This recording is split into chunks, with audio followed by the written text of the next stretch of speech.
Hi, everyone. Welcome to the Children's Hospital Foundation of Manitoba Annual General Meeting. We hope that you have enjoyed a look back at some of the great moments throughout the Foundation's 50-year history, which we are celebrating this year as you are waiting. My name is Stefano, and I'm the President and CEO of the Foundation. I would like to begin by acknowledging that we are on Treaty 1 land, and the land on which we gather on is the traditional territory of the Anishinaabe, the Cree, the Ojibwe, the Dakota, and the Dene peoples, and the homeland of the Métis Nation. We respect the treaties that were made on these territories. We acknowledge the harms and mistakes of the past, and we dedicate ourselves to move forward in partnership with Indigenous communities in a spirit of reconciliation and collaboration. This land acknowledgement is meaningful to the Foundation and why we have started our own process towards reconciliation with the Indigenous community. The meaning of acknowledging the harms and mistakes of the past has taken on an even greater importance in the last several weeks. This country is in mourning after the graves of 250 Indigenous children were uncovered on the property of a former residential school in Kamloops, BC. The Indigenous community is deeply saddened. We stand united, though, in raising our voices to ensure these mistakes are never repeated, united in seeking justice, and united in honoring the memories of these children and their families. I would like to now introduce to you Elder Dr. David Crushane of the Turtle Lodge. Elder Crushane is a respected elder and knowledge keeper of the Anishinaabe First Nation. He has devoted his life to creating a healthy environment for current and future generations, carrying messages of hope and peace around the world. He is a member of the Foundation's Indigenous Advisory Circle and has accepted our offer of tobacco. We invite Elder Crushane to bring a traditional blessing. Elder Crushane, thank you. Bonjour, Anine, Dene Magneto. Nigani Aki, and then Dishne Kas Kinyo, Dotem, Saking Donji. Good morning, everyone. It is always a great honor and with the humility to offer words of gratitude to the Spirit on all our behalf. It's beyond my capacity to understand the horrific stories we continue to hear. And in these difficult times, we still see the outpouring of humanity's compassion and kindness. It is especially difficult emotionally when children are taken away and so early in life. We have a collective responsibility to ensure that the children, and I mean all children, are given maximum support for their safety and their protection. The Winnipeg Children's Foundation has set a very good example of supporting the children. And it is in these positions of influence and power that we have to make better use of that influence. There needs to be a major education program to educate our fellow human beings about the importance of values and can help to unite us and to appreciate the uniqueness and the diversity within the human family. There's a lot of work to be done, but if we are committed from our heart, and center our children in everything that we do in our lives, the children will benefit. Things need to change if there is going to be a good future for our children. And there's been so much response, to the call that we made over the weekend. We had support from all over the world, which filled my heart with so much hope. And we have to continue to be connected to the Spirit. That is one of the most important elements of our life that we have not really taken care of. And that is something I hope that we will wake up to the fact that we must show humbleness in this higher intelligence that is able to give us a good life and to be able to guide us in our lives so that we can create a more peaceful world.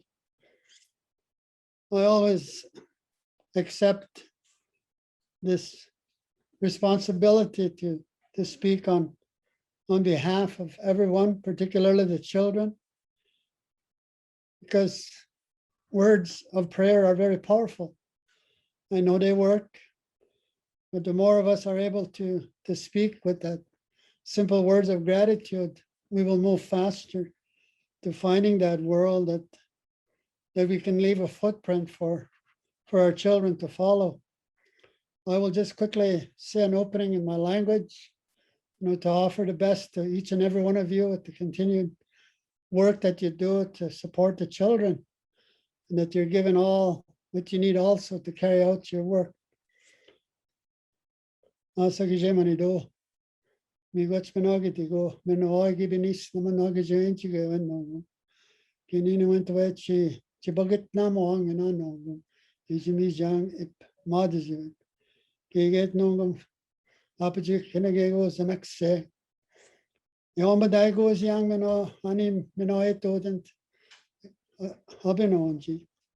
Me this Kenyan is a book send the man, Gani, Tagamano, Chibakaman the man, Kenyan went away, Dunkinan. And in Chinese, it's a chicken, she's a enemy goes at the Benonchi. Me got scanned na no commerce, Ginanishka me again, can I go on in Chion Dadis young, Miss Kikian, Nipe, me chum, can I go? Yeah, he got a toe and gagging cabin, that's because you enemy now. We got scanned an anime shums that took in the sun down and McQuaban on shower on Nigabian on Vietnam. The Gamano Chibijin Chicago Wang Mano, Missy Mamo, but Mena Bematis. She can no tongue way, we have been on. She can I go giving Chimin and Chai at me where Mena Bematis. Thank you very much and all the best to each of you. Thank you, Elder Kershane, for your wisdom and your blessing. It's deeply appreciated. The Honorable Heather Stephenson, Minister of Health, Seniors, and Active Living for the province of Manitoba, and His Worship, Mayor Brian Bowman, Mayor of the City of Winnipeg, were unable to join us in person today, but have sent recorded greetings. But before we get to these greetings, I'd like to now introduce you to Mr. Ronan Seagrave, Chief Operating Officer of Health Science Centre Winnipeg, to bring greetings on behalf of the hospital and Shared Health. Well, thank you very much indeed, Stefano, Elder Kershane, board members, Dean, the Chair, distinguished guests joining this important AGM today. I think this year has been, I think as all of you know, unprecedented in terms of the impact of the COVID-19 pandemic. And while a majority of the patients impacted have been adults, there have been children who have contracted COVID-19, and we have had, sadly, one or two bereavements. But more than that, Children's Hospital has played its part as part of a united one-team HSC effort in relation to responding to the COVID-19 pandemic.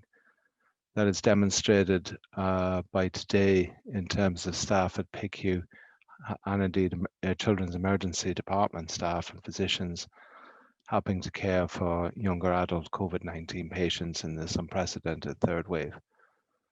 I also want to express, as well as sending greetings from the entire executive team of both HSC and Shared Health, my thanks to Stefano and his team for their response in this unprecedented situation over the past year.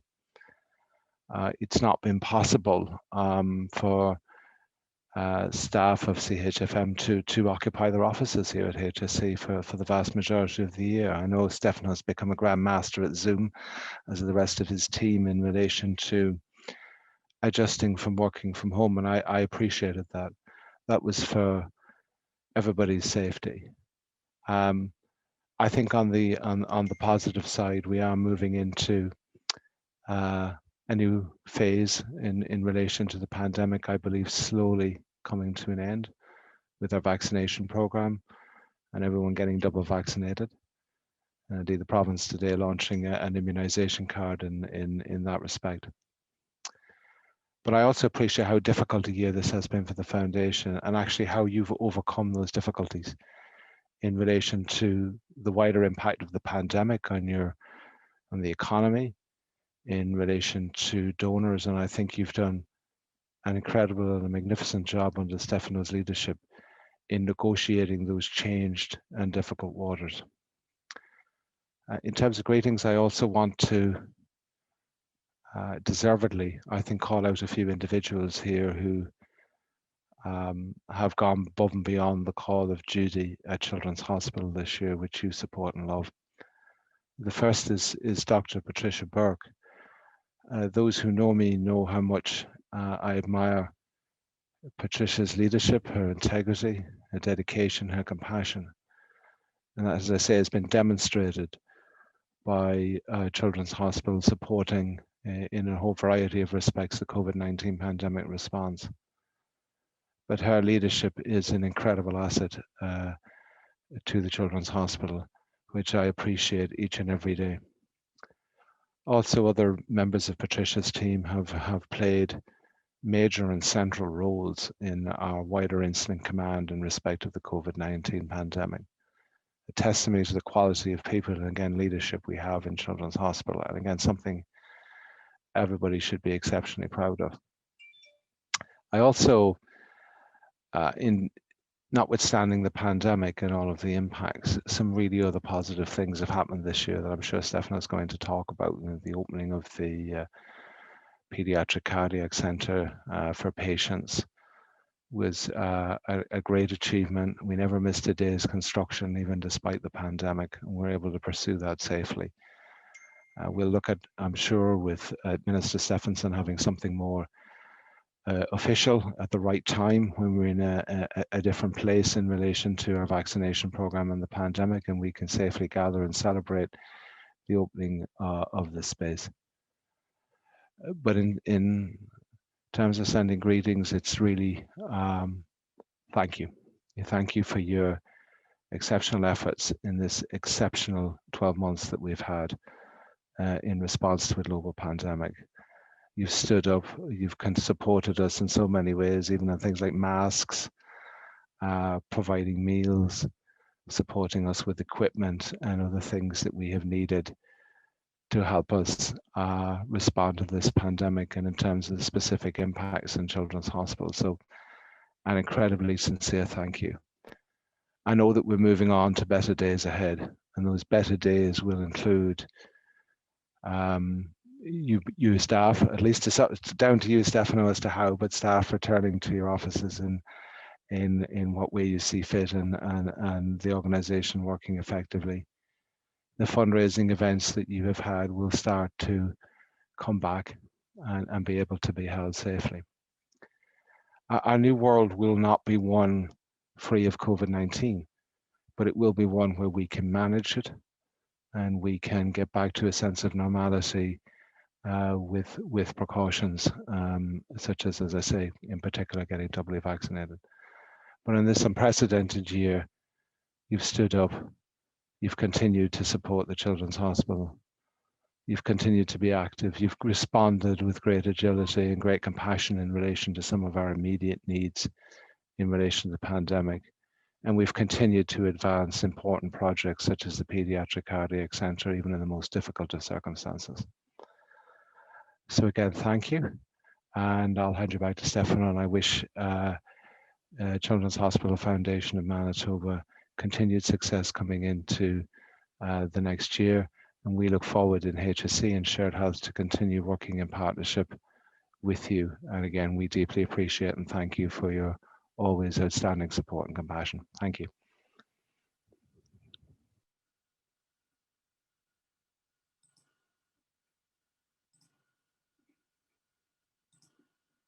Good afternoon, everyone. It's my pleasure to bring greetings today on behalf of the province of Manitoba. For 50 years, the Children's Hospital Foundation of Manitoba has worked tirelessly to improve the lives of sick and injured children from Manitoba, Northwestern Ontario, and Nunavut. I am grateful for your partnership as we work together to provide quality, family-centered care for Manitoba families. Our government was pleased to contribute $2.3 million to the recently opened new world-class Children's Heart Centre. Thanks to your kind efforts and the generosity of Manitobans, many children receive care and treatment here in Manitoba, saving the cost and stress of seeking treatment in other provinces. I know I speak on behalf of all Manitobans when I say we are grateful for the heroic efforts healthcare workers have displayed and the remarkable courage and perseverance they have shown in the face of incredible challenges. The Foundation has been there over the years to support these healthcare heroes. Once again, thank you to the Children's Hospital Foundation of Manitoba for 50 years of service in raising funds and advancing pediatric health. You have helped sick and injured children and supported their families in their time of need. I look forward to working together with you in the future. Thank you all for inviting me this afternoon. I hope you enjoy the meeting.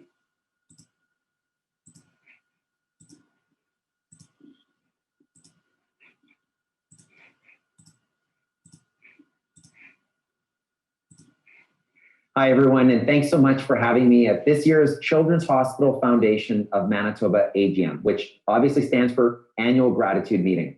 With the positive impact that you're making in our community, there's so much appreciation and gratitude for all that you're doing. Children's Hospital Foundation, with the generous support of Manitobans and Canadians, have been doing amazing work in our community for 50 years. You've been improving and saving children's lives. You've been the gold standard in child health care and treatment, and you continue to lead the way with research and innovation made possible by the Children's Hospital Research Institute of Manitoba. Since your inception, donors have contributed more than $100 million to the foundation.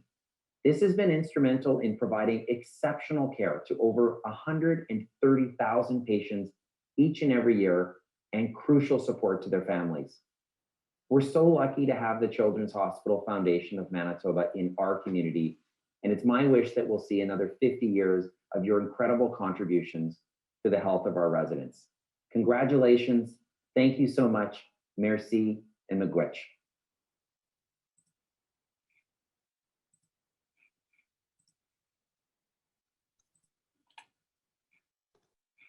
Thank you, Elder Colcring, Minister Stephenson, Mayor Bowman, Ronan Stefano. My name is Dean Schenkel, and I'm honored to be chair of the Children's Hospital Foundation of Manitoba.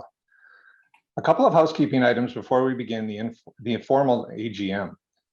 Voting members will have the opportunity to vote on motions electronically.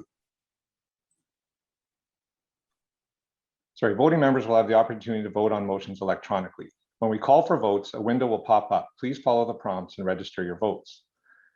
If at any time you have questions, please use the chat function. A member of the team will moderate and we will address them at the appropriate opportunity.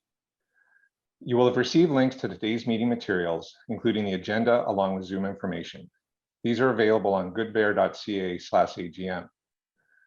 So as we begin, will someone please move and second to approve the agenda dated June 8th, 2021. Moved by Peter Davey, seconded by Michael Holmes. Are there any objections?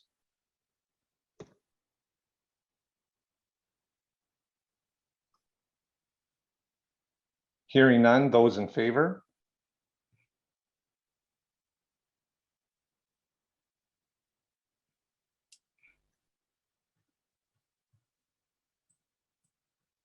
So if you could all look, a poll should have popped up. So that says all in favor. There we go. So 100% in agreement, so motion carried, Dean. Thank you. Also in today's meeting package are the minutes from the annual general meeting dated October 16th, 2020. May I have a motion to approve the minutes from October 16th, 2020 and a second? Thank you. Moved by Zoe Richardson, seconded by Chris Cohenhofen. Are there any objections?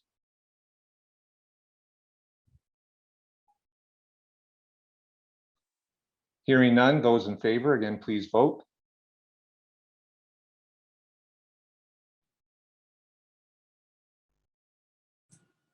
100% in agreement, motion carried. Thank you.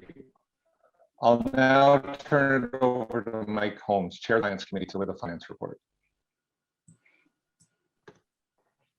Thanks, Dean. The Children's Hospital Foundation financial statements audited by PwC for the year ended December 31st, 2020 are included in the package that was posted online for your review. In 2020, gross revenues, including investment income, were over $14.2 million. This success comes despite a global pandemic that has challenged every organization around the world. It also comes on the heels of banner years in both 2018 and 2019. These results are a testament to the strength of the organization's vision, in particular the 5-year strategic plan, alignment with hospital, program, and CRIM leadership, supportive donors, and the leadership and stewardship of the foundation board and staff. Year-end pledges were $8.4 million. The commitment from donors like you is truly inspiring. In 2020, the foundation granted more than $8.3 million to HSC Children's Hospital and Children's Hospital Research Institute of Manitoba. The foundation prides itself in investing as quickly as possible in the highest needs of children's health. As you can see in the slide, these grants were split 51% and 49% respectively. Hospital and program grants went towards purchasing life-saving equipment, supporting programs like Child Life, the new Children's Heart Center cath lab and fluoroscopy lab under construction, and providing funds for much needed research for children's health, including for studies into the impacts of COVID-19 on kids.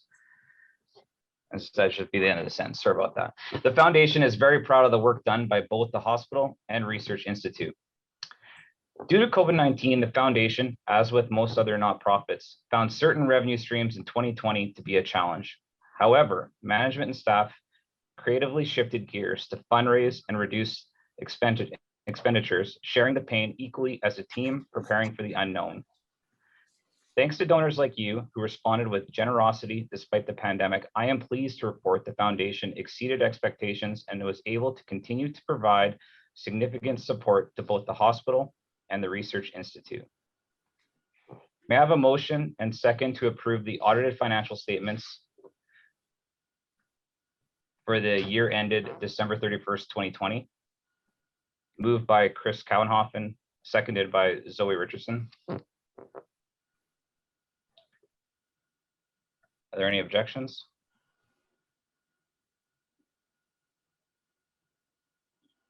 No objections.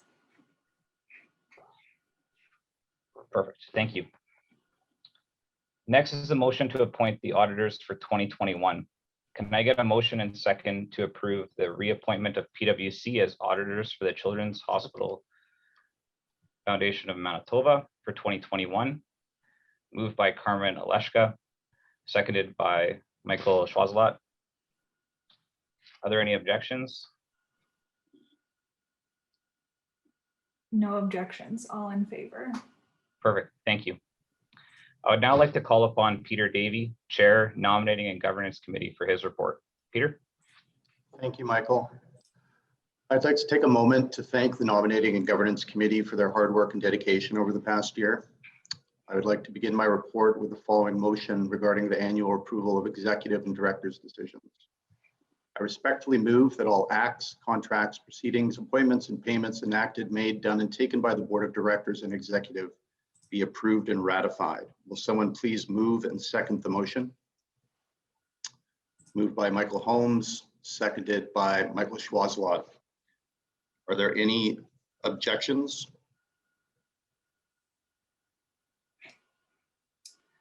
No objections, all in favor. Thank you. Taking on the role as a member of the Foundation Board of Directors is a commitment we deeply appreciate. It requires being proactive in the community by being strong ambassadors to help advance the needs of sick and injured children everywhere. Board members help raise money and support the initiatives of the Foundation. I respectfully ask for a motion that the following slate of new nominees be elected to the Board of Directors for an initial 3-year term: Heather Berthollet, Harley David, and Natalie Robinson. Moved by Michael Schwarzlot, seconded by Zoe Richardson. Are there any objections? No objections, all in favor. Welcome to the board. Thank you for your willingness to volunteer to be members of the Children's Hospital Foundation of Manitoba Board of Directors. We look forward to having you join our team. Turning now to current board members who are up for re-election, may I please have a motion and a second that the Children's Hospital Foundation of Manitoba re-elect the following for an additional 3-year term: Peter Davey, Dr. Cheryl Rockman Greenberg, Sam Pelletieri, and Dean Schinkel. Moved by Michael Schwazlot, seconded by Chris Cohenhoven. Are there any objections? We see no objections, all in favor. Thank you. The slide on your screen shows the complete list of directors for 2021. It is also included in the package posted online with today's agenda. Thank you to our volunteer board for your continued service and dedication to helping kids across Manitoba, Northwestern Ontario, and Nunavut. The Honorary Directors Council is also elected at today's meeting for a 1-year term. These members are Marie Alice Grasick, Dr. Cheryl Rockman Greenberg, Meredith MacArthur, Bonnie Patino, Jim Ray, Jim Sangster, Ernest Shapira, and Fiona Webster Morant. May I please have a motion and a second that these members be appointed for a 1-year term to the Foundation's Honorary Directors Council for 2021. Moved by Michael Schwazlot, seconded by Zoe Richardson. Are there any objections? No objections, motion carried, all in favor.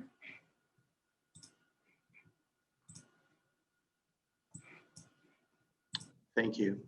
The shareholder members who provide oversight to our research institute on behalf of the Foundation Board are also appointed at today's meeting for a 1-year term.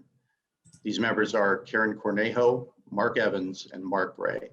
Would someone please move and would someone please second that the Children's Hospital Foundation of Manitoba appoint these 3 individuals for a 1-year term as shareholder members of the CRIM board for 2021. Moved by Chris Cohenhoven, seconded by Michael Holmes. Are there any objections? No objections, and we see all in favor. Thank you. Thank you, Michael and Peter. A very warm welcome to all of our new and returning board and honorary director members. Let's give a brief round of virtual applause. At this time, I'd like to acknowledge 2 directors whose terms are up and who are leaving the board this year. Darcy Tertinsky has been a member since 2012. Throughout that time, he also served on the HR committee, including as chair from 2014 to 2019. Darcy, we have valued your expertise and your leadership. Thank you so much. Holly Toppin has also served as a member of the board since 2012. She served on the HR committee from 2014 to 2021, including as chair the last 2 years. In her role as chair of the Teddy Bear Picnic Committee, Holly was also a member of the Development Committee from 2013 to 2019. Holly, I can't say how much we've appreciated your leadership and support over the years. We thank you. Both Darcy and Holly have received a token of our appreciation for their service. We hope you enjoy it. Now, before I share my report, I would like to thank Mike Holmes, Rebecca Chartrand, Peter Davey, Ashley Holtman, Karen Pooley, Dr. Greenberg, and Zoe Richardson for serving as chairs of their respective committees. I would also really like to acknowledge the leadership and support of Heather Williams, Chair of the Children's Hospital Guild of Manitoba. It is truly inspirational work that you do for us. Thank you to all of the committee and guild members for taking time out of your busy days to help support and guide the foundation. We appreciate your commitment. Hi, everyone. My name is Zoe Richardson, and I'm Vice Chair of the Foundation. Before Dean gives his report, I'd like to take a minute to acknowledge Dean, who completes his term as Chair of the Board today. Under Dean's leadership, which he very graciously extended for a year to provide additional stability during the pandemic, the Foundation has reached new heights. The last few years have been the most successful in the Foundation's history, and Dean has been pivotal in achieving this vision. The Foundation embarked on an ambitious strategic planning process, which resulted in a bold 5-year plan to transform child health in the province. Relationships and alignment with the hospital, research institute, and communities are stronger than ever. Dean, thank you for your guidance, your dedication, and your steady, calm counsel. We are grateful for your patience and ability to meaningfully engage those you work with. You are a valued leader, and our community is stronger because of it. We hope to celebrate you more appropriately in person this fall. I look forward to continuing to work with and learn from you in your ongoing role as past chair. On behalf of all of us, thank you. Let's have a round of applause for Dean. Thank you so much, Sho. It's truly been a pleasure to chair this organization. If you had asked me to look into my crystal ball, which is generally discouraged for accountants, I would not have anticipated a year like 2020. In fact, I'd like to speak a little bit about 2020. Usually when we talk about 2020, we refer to clarity of vision. Sometimes that vision is looking forward. Sometimes it's looking back in hindsight. I'm pleased to say that our vision, forward and back, is clear. It's built on our 50-year history, a history of coming together as a community and supporting the best and brightest researchers, clinical teams, and staff to serve the healthcare needs of kids everywhere. Whether those kids are across the street in remote communities up north or next door in Northwestern Ontario. This history includes a legacy of stewardship and trust, such that in 2020, when we faced great uncertainty, more than 14,000 individuals and 700 businesses, groups, and organizations continued to invest in this shared vision. This vision is supported by a clear 5-year strategic plan and key performance indicators. The plan drives the organization forward and is the touchstone against which progress and success is measured. And Stefano will speak more specifically about it shortly. Each of you is part of this legacy and has the 2020 vision to continue making sure kids get the best possible care in hospital. That researchers can continue to be responsive and spring into action to investigate the mysteries of disease like COVID-19.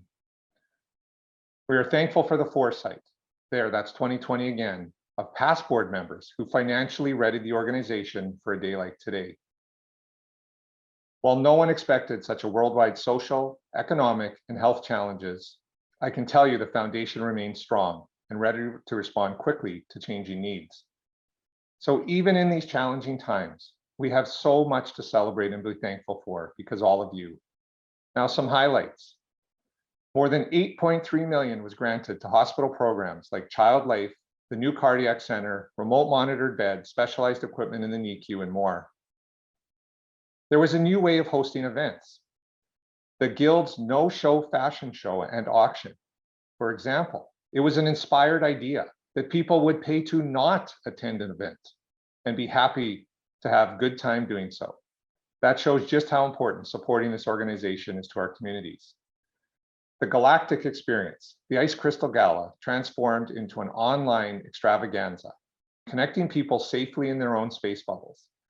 Sponsors and families had a terrific time. Kudos to the volunteer committee and staff who changed course many times due to public health guidelines but remained focused on the stars. Bravo and thanks.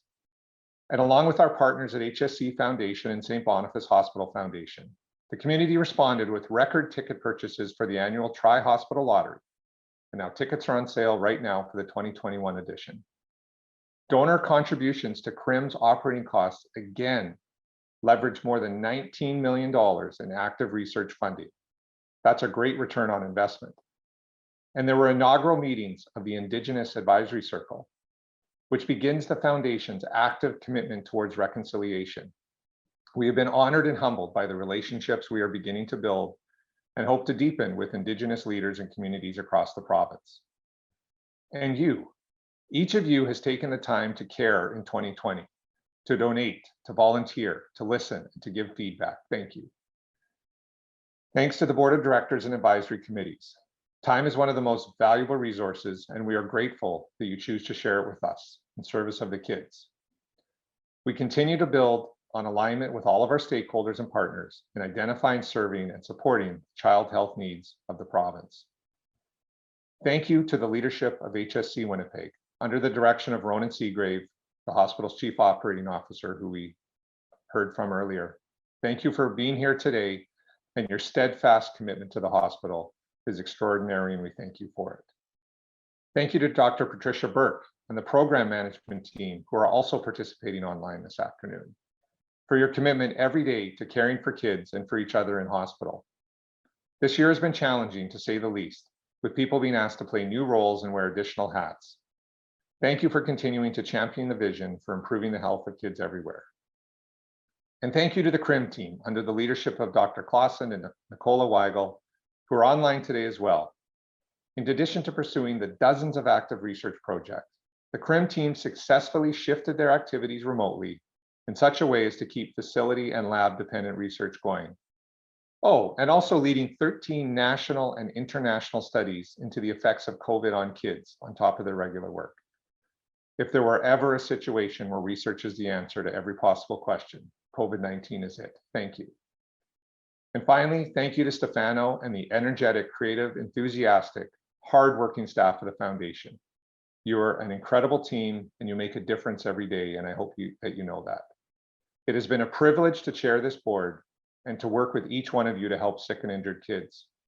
I am confident in the vision and direction for this organization. And while none of us want to repeat 2020, the clear, strong vision will take us through the next 50 years. Thank you, and I'd like to turn it over to Stefano, President and CEO, to share his report. Thanks, Dean.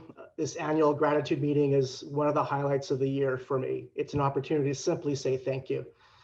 Just a warning for everyone, if you hear screaming teenagers, not to worry. Those could be my young teenagers arguing who gets the larger pasta bowl for lunch right now.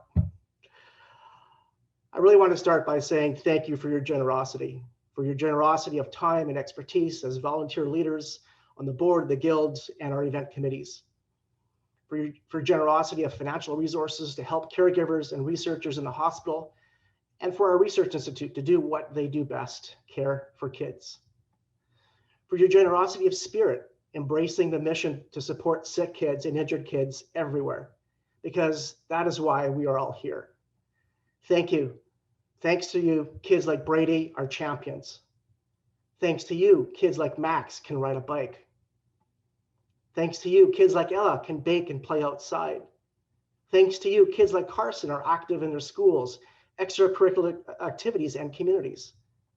Thanks to you, kids like Ethan are superheroes. Your generosity means yet again we have had another fantastic top year, both in fundraising as well as investing in the needs of child health. Despite similar charities across Canada seeing drops of 20 to 30% in their revenue because of COVID, our Legion of Donors yet again has showed us their generosity and that they cared. Dean mentioned some of the highlights of 2020. Here are just a few more ways you made a huge impact. The cardiac campaign, to call it cardiac campaign doesn't quite do it justice because it has grown into so much more. We began as a $3.5 million campaign to build a new heart center under the leadership of campaign chairs and lead donors, Barb and Jerry Price. This campaign has now grown to impact kids across the entire Health Science Center Children's Hospital. In addition to raising enough money to build a spectacular, bright, comfortable, and new cardiac clinic, donors like you embrace the opportunity to do more. And so we were able to fund a new catheterization lab, which means dozens of kids like Jackson and their families who have had to travel out of province for these procedures have been getting care right here at home since it's opened in March 2020. So then the hospital said, great, we need our own kids' fluoro lab. We currently share one with the adults, which is not the best for kids because technology has changed and improved such that we could be treating more kids with less reconfiguration time and with less radiation. The fluoro lab is being installed later this year. And working with Dr. Burke and the PMT team, we asked what else? And the campaign further grew to add remote monitored beds to each inpatient unit. This will be a game changer because currently only a few of the beds in the Children's Hospital are capable of monitoring the vital signs of kids after their surgery. Not ideal. This sometimes meant surgeries were canceled or kids with greater needs were being moved around from room to room. But in 2020, donors like you rose to the challenge, raising the total of the cardiac campaign to $14.7 million to invest in leading edge remote monitoring technology and increasing these beds from 6 to 30 fully monitored beds. If you haven't heard Liz speak about what monitored beds meant when Max was in hospital, please check out the video on goodbear.ca. We've also put the direct link into the chat. The difference this equipment makes in reducing waiting times, improving the quality of care, and even the patient experience for the parents' peace of mind is immeasurable. But you still were not done. The pandemic has made private spaces and technologies so much more important for vital care, for virtual care, infection control, and safety. So the campaign has now grown to $17.7 million, which will now allow additional infrastructure across the entire hospital so that every room, 140 of them, have the ability to be wired and connected to whatever kinds of technology or equipment is required in the future. At the end of 2020, we were less than $2 million a year, $2 million away from reaching a $17.7 million goal, which is the largest capital campaign undertaken by the foundation in our history. You, our community, are responding to this call of action to help us transform child health in our province. Watch this special capital campaign because we are so close and expect to be able to share even more exciting news in the coming months. Thank you, Barb and Jerry, for your incredible leadership and your commitment. Thank you to all individuals and groups and businesses who have contributed. We can't wait to celebrate the official dedication and the naming of the new Children's Heart Center, hopefully in the fall when it's safe to gather. Thanks to you, the foundation could still support programs and spaces in the hospital that bring comfort to kids in 2020, even though many of the community events like the book market that would ordinarily support the programs were canceled. The Child Life program is largely funded by the generosity of donors like you. And Child Life was even more important in 2020 when visitor restrictions in place because of COVID, kids were isolated from their loved ones. In fact, throughout Ethan's illness, he had always had both his parents with him. At the beginning of this pandemic, when he was hospitalized with cancer relapse, only one parent could be with him at a time. The staff and the Child Life team made these experiences a little easier through music and play.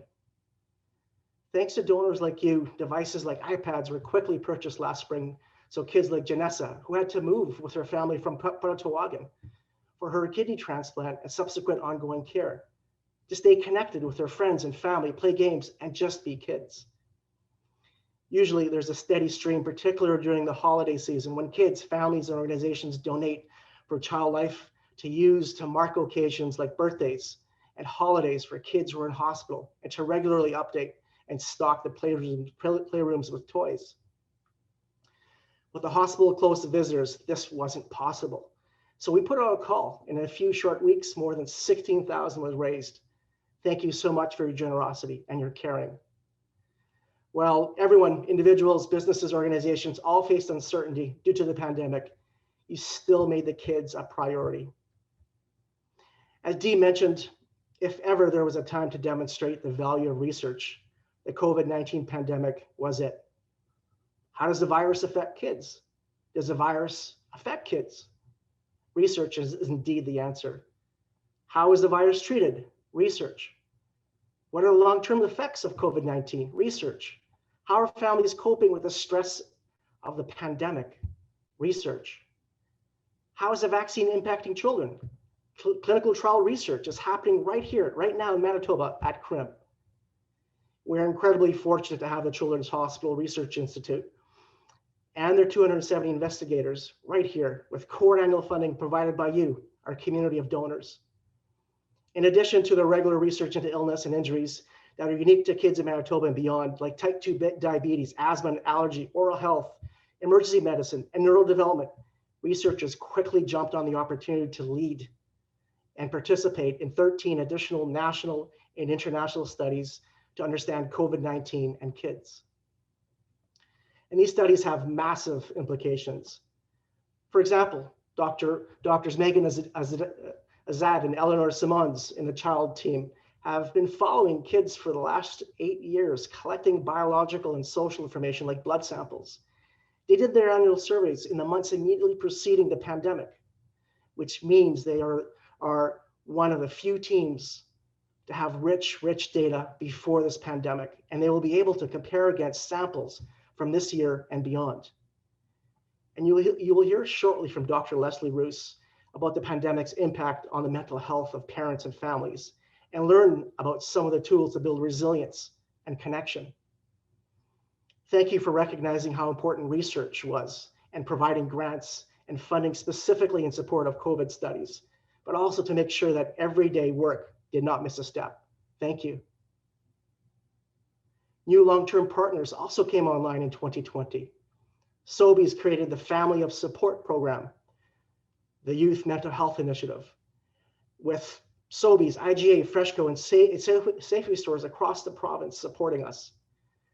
Their teams and their customers responded to the incredible mental health challenges facing kids and youth exacerbated by the pandemic. In this first year alone, this initiative raised $144,000, almost double their goal, for the new telehealth emergency consultation service. We are thrilled Dr. Lawrence Cates, and the head of child and adolescent mental health, will tell us more about this important program and the tremendous impact it is already having on kids and youth from rural and remote communities. Thank you so much. As tough as 2020 was, there is just no shortage of things to celebrate, of things that you and your generosity made possible. Which brings me to highlight number 5, having a plan. As Dean mentioned earlier, the stability of the foundation was not a result of a crystal ball, but a strong 5-year strategic plan centered around 4 key pillars that keep us focused. Our fundraising efforts will transform and advance child health care and research. Our donors and stakeholders are central to all that we do. Our brand will be synonymous with philanthropy. And our leadership at all levels will be collaborative and engaged in our mission. These touchstones have enabled us to move forward and adjust when necessary while still staying focused. What's key in all of them is relationships and trust, which is why 2020 continued to be successful despite the challenges. We will continue to deepen these relationships and trust with you, our donors and stakeholders. You met Elder Kershane earlier. Thank you again for your heartfelt blessings. As a foundation, we have begun our path towards reconciliation. As many as 60% of kids treated at the hospital are Indigenous. We know that there are structural and social disparities that disproportionately affect the health of Indigenous kids and communities. The hospital and the Research Institute are working hard to address them. Elder Kershane is a member of our Indigenous Advisory Circle, which was formed throughout 2019 with its inaugural meeting in 2020.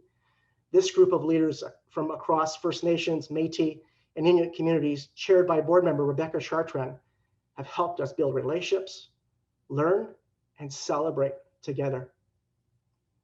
This circle will advise us and provide counsel on how to best work with and support the needs of kids and families.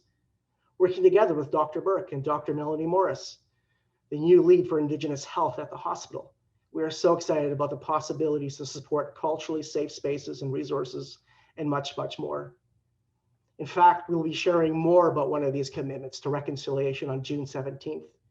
We invite you to join us to learn more about the new Indigenous community healing space. Visit goodbird.ca for details. Thank you to Elder Kershane, Rebecca, and all the members of Indigenous Advisory Circle.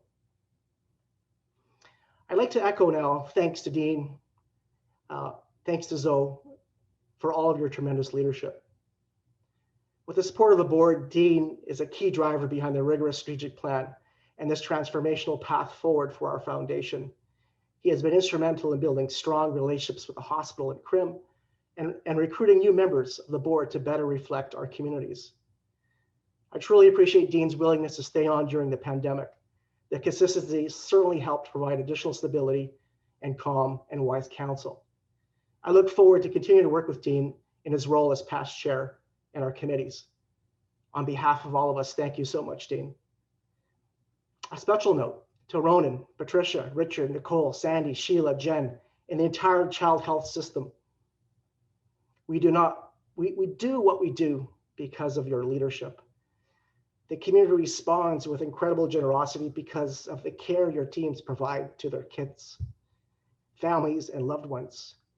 We know this has been a difficult year like no other, and you have continued to provide the expert, compassionate care you are known for that every kid deserves. We are extremely proud to support you. On behalf of all of us at the foundation, thank you. And last but not least, to the staff at our foundation, thank you all for your trust, your leadership, your unshakable work ethic this last year. Despite the fear of the unknown, we stuck together. Your razor-sharp focus on our mission compelled us not to sit on the sidelines and wait out COVID, but rather double down our efforts, reinventing what we do best, engaging our community to support this precious mission of ours. Thank you so deeply for the honor in leading our team through this crisis. Special thanks to my senior management team, Sherry, Angie, Kat, Fox, and Bridget, for your unwavering support, your guidance, your commitment, and much, much more. And with that, I think I should wrap it up for today. You can read more about this tremendous year in the gratitude report, which will be posted on goodbear.ca after the meeting. Thank you for everything all of you do, for helping Max ride a bike, for helping Ella play outside, for helping Ethan and Janessa stay connected, for all the 130,000 kids who need the hospital each year. Let's make anything possible.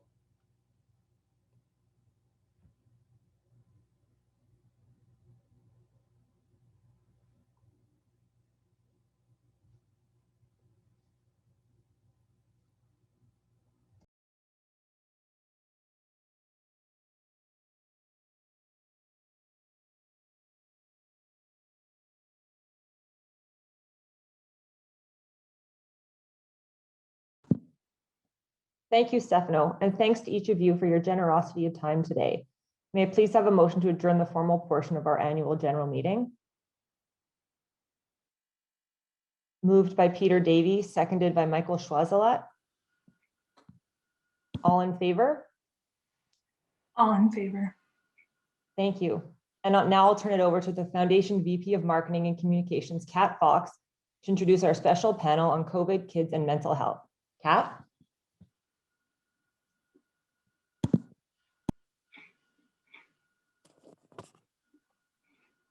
Hi, everyone. Thanks, Zoe. Thanks to each of you for spending time with us this afternoon to learn more about the incredible impact that you have on kids right here. We're delighted to host a special presentation about COVID, kids, and mental health to demonstrate directly to you that impact that you have. We're joined by Dr. Lawrence Cates, the Medical Director of the Child and Adolescent Mental Health Program at HSC Winnipeg, and Dr. Leslie Roos, who's a clinical psychologist and investigator with the Children's Hospital Research Institute of Manitoba. Your donations have supported their vital work into the impact of the pandemic on kids and their families. Also here today to share their experiences of being a kid and a parent and functioning as a family during the pandemic are Kira Davlett and her mom, Melanie. Welcome to all of you. Dr. Cates and Dr. Roos are going to tell us a little bit about their work, and then we're going to open it up to questions. So if you have a question, please use the chat function on the bottom of your screen, and we will take as many questions as we can. So to begin, let's kick it off with Dr. Cates. Dr. Cates, over to you. Thanks, Kat. So I'm going to try to keep this to 5 minutes. There's lots I could say, but I mostly want to first start off by acknowledging the great support from the Children's Hospital Foundation, as well as from Sophie's family of support that's allowed the project I'm about to describe to you to go forward. So I think I've been asked today to talk in particular about what we call the Rural and Remote Emergency Telehealth Service. So just as background as to why this project evolved was when COVID hit, we were aware of the importance of doing our best not to transmit COVID between communities, and in particular, not to First Nations, remote First Nations communities, as well as rural communities. So when COVID hit, we were thinking about, are there things that we can do to reduce transfers that go on in the province for medical care? Not just psychiatric care. This was an effort made across all of medical care, medical and surgical care, but obviously my area is specifically child and adolescent mental health. And one thing that we thought about was we were aware that when a child or an adolescent has a mental health crisis in a rural community or a remote First Nations community that needs emergent psychiatric assessment, historically what happened was kids were transferred down to Children's Hospital emergency room. So the nurse at a nursing station or an emergency room physician in a rural emergency room would call Children's Emergency and arrange for a transfer down, and the child and adolescent, plus usually a parent or a caregiver, would come down to Winnipeg and they would come to the Children's Hospital emergency room, at which point they'd be seen by staff there, and then often psychiatry would be consulted, and myself or one of my colleagues would go over and do an assessment with the kid, the child and the family, to sort out, did the child need to stay in the hospital, or could we arrange a follow-up plan for them that would allow them to return to their home and their community. This created great burden for families in particular, of having to leave, so for example, a parent and a child come down to Winnipeg from a remote community, leaving behind the rest of the family, sometimes many children, requiring additional support for the kids and family left behind. It's obviously disruptive, especially for kids from remote communities to come into Winnipeg. It's kind of overwhelming to come to the Children's Hospital. So it's certainly not care closer to home, which is one of the goals of shared health.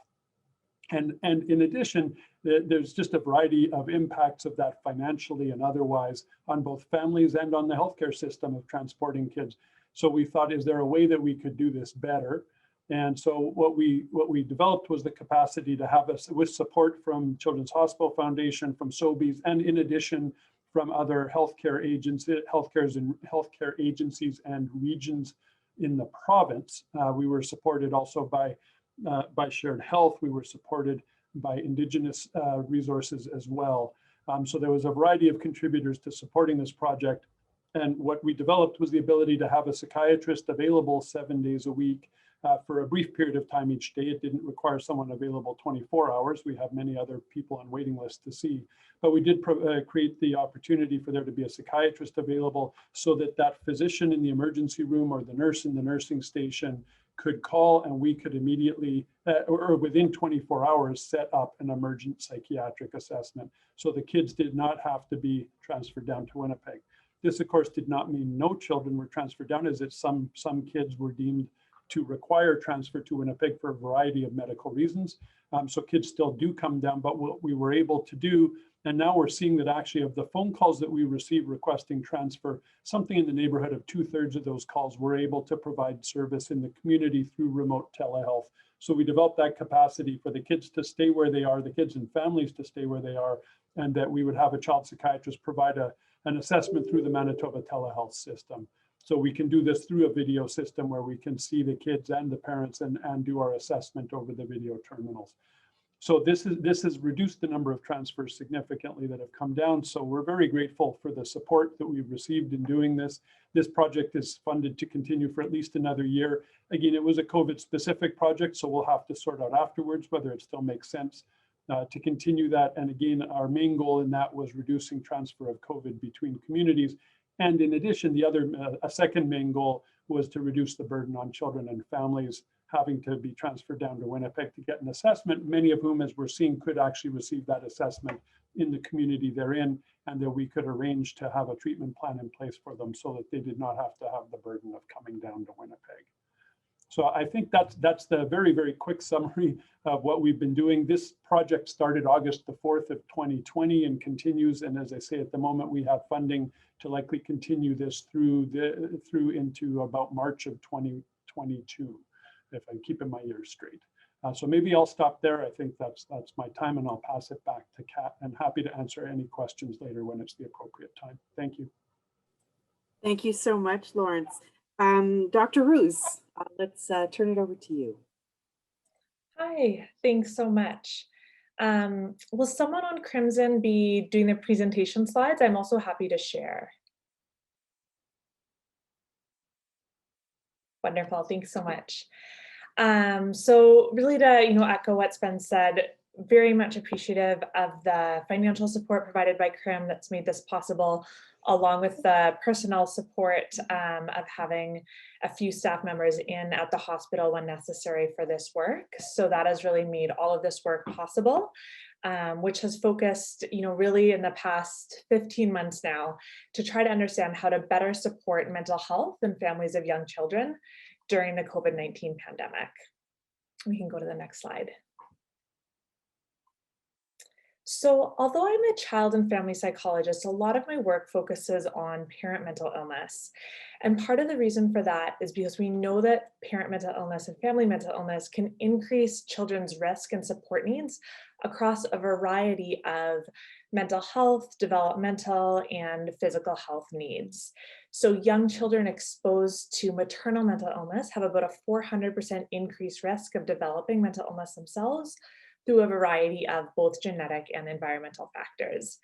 But one thing that we know about this is that the risk for kiddos is particularly exaggerated in the presence of other adversities. So this includes household adversity, things like poverty, family conflict, along with prolonged mental illness. So you really don't see the same impacts on kiddos from exposure to parent mental illness when you can intervene. So when that mental illness lasts less than a year, and when you can help provide support to parents for parenting and in their social connections. So I view my work as really, really important to helping prevent later life child mental illness and more severe mental health and behavioral problems through trying to provide some of that support to families in the 0 to 5 year age range. We can go to the next slide. So one of the first questions from our research group at the beginning of the pandemic was trying to understand what the earliest impacts were of the pandemic and related shutdowns on family mental health. And what we found out from research during the first months of shutdown, so April and May of 2020, was that maternal mental health problems increased about 3 to 5-fold. That included increases in depression, anxiety, and substance use, and that paternal, so father mental health problems, were also really increasing in that time as well. This was through a large online sample.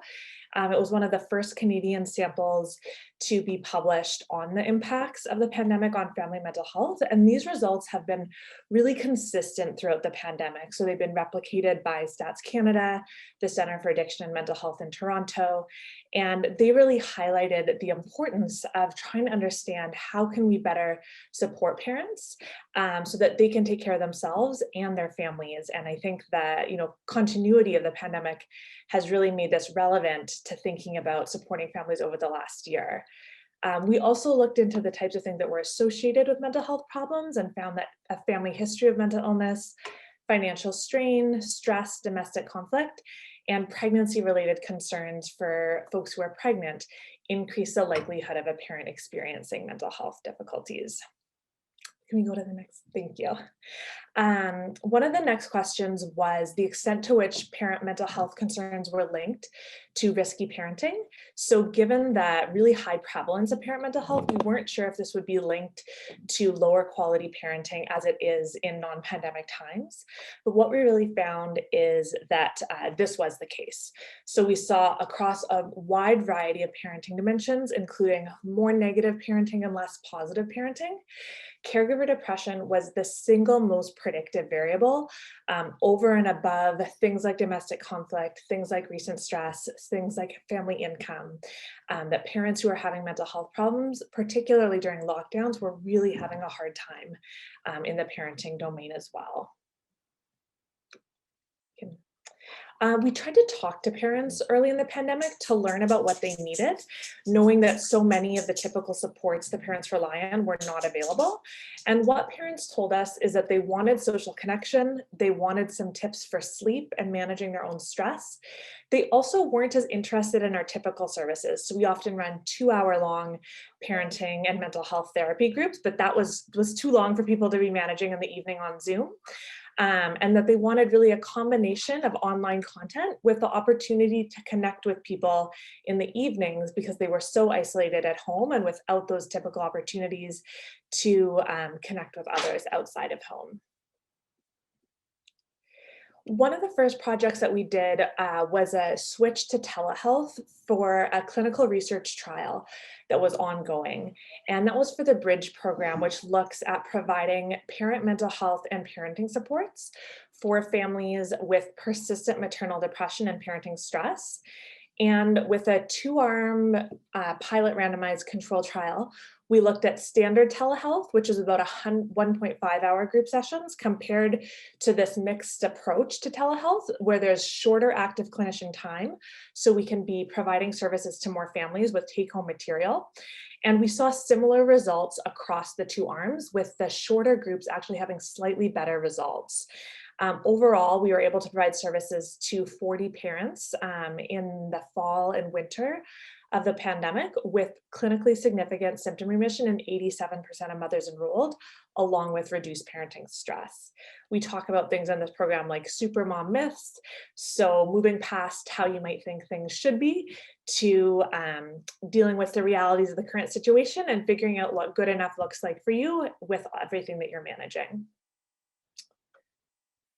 The one final thing I'll talk about is a digital mental health and parenting app that we've developed with support from CRIM and Research Manitoba, which looks at building on our experience from telehealth with that mixed model approach to provide parents with specific things that they were asking for in terms of online content. So we've co-designed this app with parents to have community forums that are monitored by a therapist to reduce social isolation and provide access to anytime content while also providing best practices in group therapy with clinical psychologists once a week.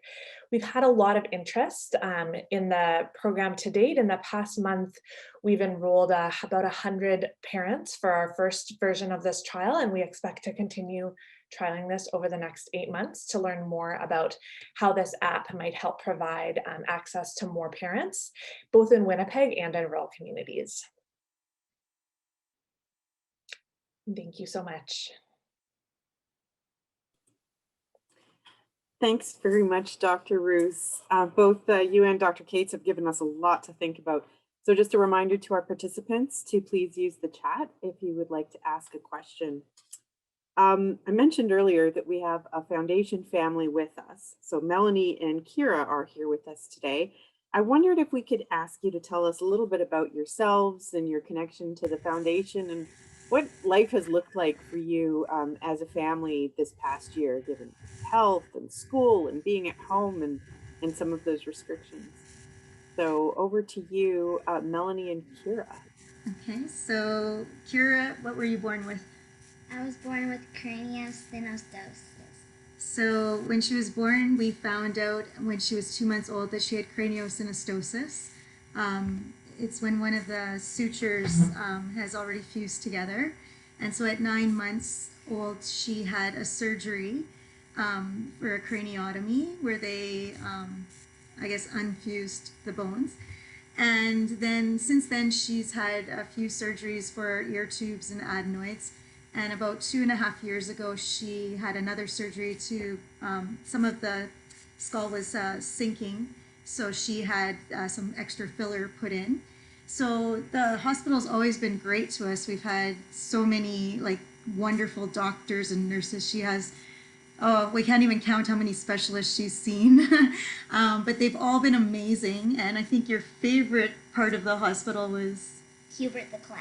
Yeah, Hubert the Clown on a couple of her stays. He really entertained her and kept her being positive and getting through a lot of the stuff. With COVID, I think we've had the usual challenges. What have been challenges for you, Kira? For me, it has been like not able to see family and friends and at-home learning. Yeah, so we've had quite a few, well, maybe not quite a few, but there's been a few days with tears when it's been a little frustrating with the technology for online learning or just maybe sometimes not understanding what was expected for the lessons.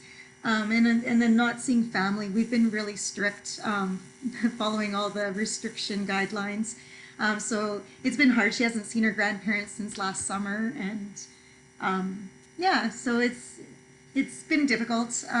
Luckily, we haven't had any major like appointments that we've had to go to. Like she's had some eye appointments and appointments with the orthodontist and things like that.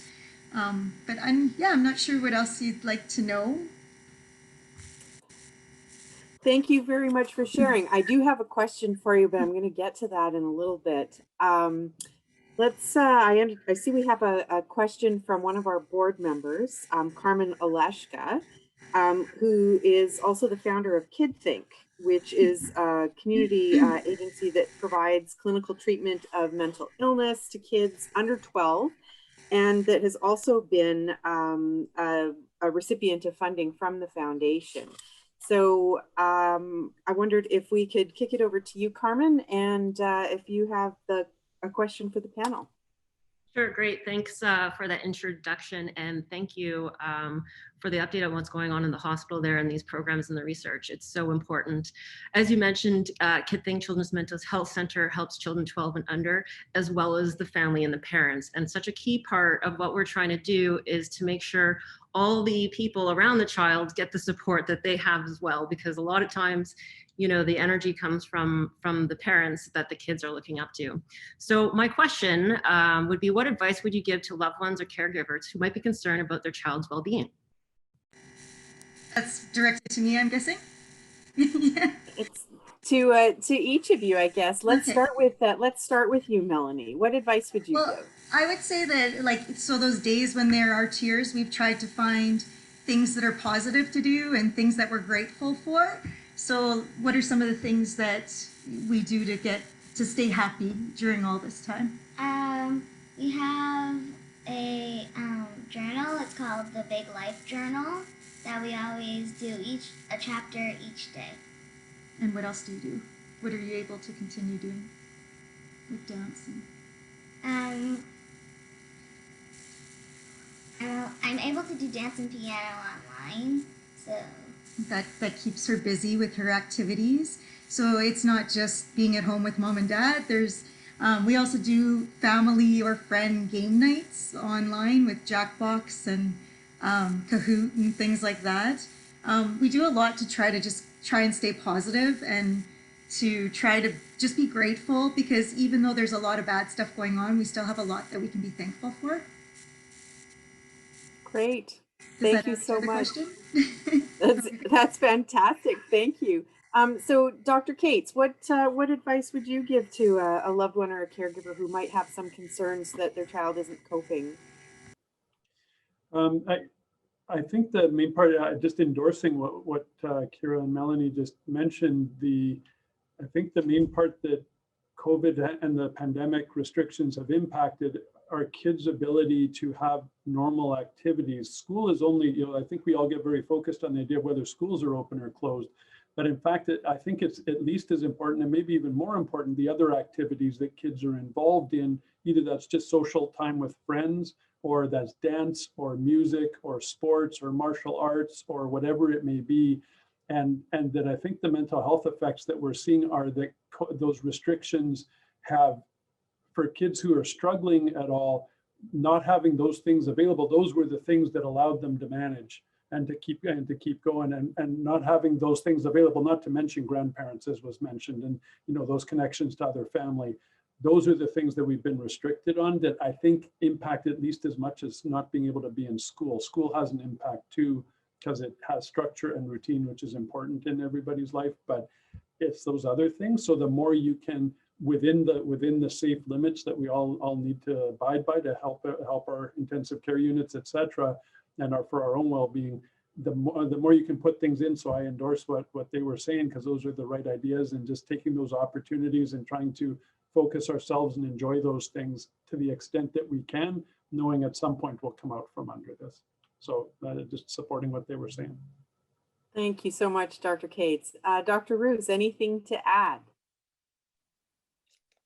I'll just echo what Dr. Cates and everyone else has been saying. I think the one other thing that I'd mention, particularly for parents of young kiddos, is in absence of some of those connections to friends and to social activities, young kids are so dependent on parents and sort of family energy and attention, sometimes to maybe do even more than you might be used to doing. And I'm always impressed. I have 2 young kids, and the potential to just stop what I'm doing and say, like, what do I need to do right now? Do I need to be multitasking?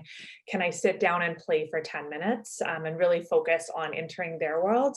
Can be really, really powerful for resetting the mood or helping everyone with, the grumpies that evening or that weekend day. So I think trying to do a little bit less, but being more focused can really be supportive for everyone. Thank you so much. And thanks for your question, Carmen. I guess the last thing, just in closing, I know we're coming up to time, we've talked about some of the challenges that we've all faced with COVID, and Lord knows there have been an awful lot of them. But there have also been some really interesting sort of positives that have come out of things. I mean, I know I had a whole lot fewer colds this year, and I found myself being much more intentional with keeping relationships up because we had to try harder. So I'm curious, and we'll start with you, Dr. Roos. We're going to go backwards in order, so we're going to give Kira the last word on this one. But Dr. Roos, what was your favorite part of, or the best part of the pandemic this last 15 or 16 months? Oh, the best part of the pandemic. I think the opportunity to have my kids spend more time together than they ever would have had they been in typical school and daycare scenarios. And thinking about all of the goofiness that we got into sometimes in terms of building things out of boxes, and really increasing family creativity for ways to stay busy in Canadian winters was a special experience. Thank you so much, Dr. Roos. Dr. Cates, how about you? Best part of the yeah, probably I'll go on the personal side actually, as opposed to, because there's been some positives professionally as well, not just personal for myself, but for our field. But I'm going to say that actually just, yeah, my young adult son wound up moving back home for a variety of reasons because of the pandemic, and to have him back home and have more time with him, where he would normally, if the pandemic hadn't hit, he would have continued off living with friends and those kinds of things. So having him back home has been a nice, positive benefit of this whole thing happening. I'm sure he will be on his way as soon as things are safe again. But thanks so much. Okay, Melanie, best part of the pandemic. Honestly, it's been able to slow down a little. Our lives are so busy between all of Kira's activities and all my volunteer work. It's been an odd blessing to slow down. I still miss it a little, but it's been like, it's kind of nice to spend time, just the three of us together, and doing things as a family. Every Saturday, I know my husband doesn't really like it, but we pick, like, one picks a protein, one picks starch, and one picks a vegetable, and then we make a meal together. So, doing fun things like that has been really good, and being able to connect with family and friends through technology that we haven't seen for a long time. But yeah. Thank you. Now, Kira, last word to you.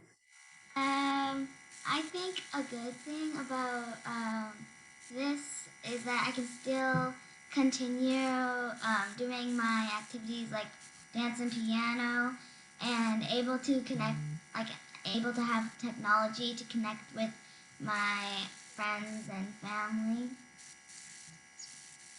Fantastic. That's a great answer. Thank you to all of you. Yeah, and because of COVID, we put a swimming pool in, so she's enjoying that every day. It really helps with mental health. Lucky, last week must have been fantastic. Thank you to all of you, Dr. Cates, Dr. Roos, Melanie, and Kira, for joining us. I'm going to give it over to Stefano for to wrap things up for final comment. Thank you so much. Wow, thank you so much. Thank you to all our speakers and guests for being here today. Kira, you're a great speaker, by the way. Thank you for doing this. You're a courageous little girl. Before we wrap up, I would be remiss not to mention that throughout this year, we will be celebrating 50 years of community impact by donors like you. Visit our website at goodbear.ca and follow us on social media at CHF Manitoba to see how you and so many others have made an impact these 50 years.